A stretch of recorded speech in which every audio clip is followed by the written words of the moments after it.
Well, as we do continue celebrating Black History Month, we're going to take a look at the resilience of the Greenwood district. This morning, though, we're not focusing on the downfall, but instead how the Black community has continued to rebound and rebuild.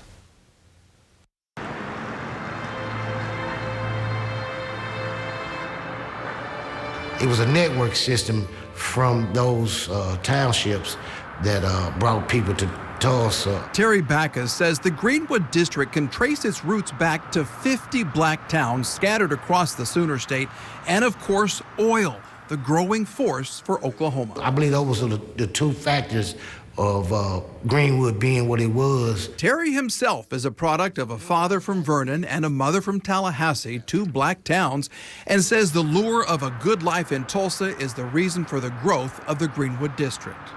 My mom, brothers was up here next. My mom's sister was up here next. And eventually, my grandmother came. He says those who came here either started a business or crossed the tracks to work for an oil company, and the money they made stayed in that district. Times were good. So good, Dr. Booker T. Washington, founding father of Tuskegee University, had this to say. And I've been to Harlem, I've been to Memphis, I've been to Chicago, but I've never seen African Americans prosper like they are prospering in Tulsa, Greenwood. And he called it the Black Wall Street of America. Black families and black entrepreneurship thrived. Patricia Briekner says from Archer to Pine and from Lansing to Cincinnati, craftsman-style homes were built for very self-sufficient black Tulsans, and the area supported 191 businesses. It just boomed. I mean, they welcomed everyone. There was different types of people, different nationalities were here. But all that changed in 1921. Then we had this 18-hour massacre. The 1921 race massacre was a dark period of Tulsa's history, but what you may not have learned is that Greenwood came back from the ashes bigger and better than ever.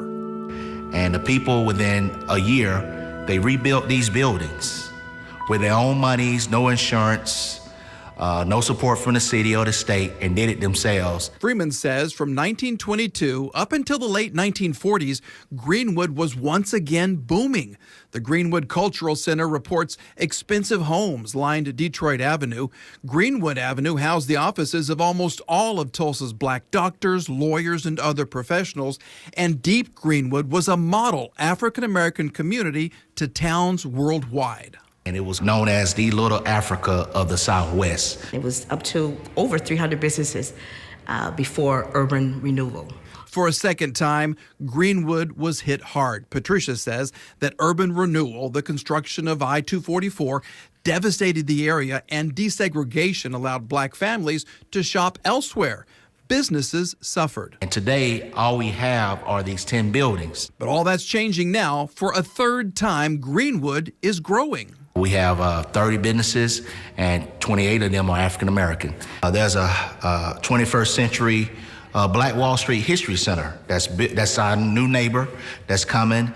And there's a push to get Greenwood on the National Registry. You know, most people think it is on the National Registry, and it's not.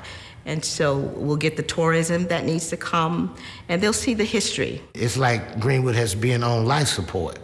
But the next 50 years, you know, is the recovery.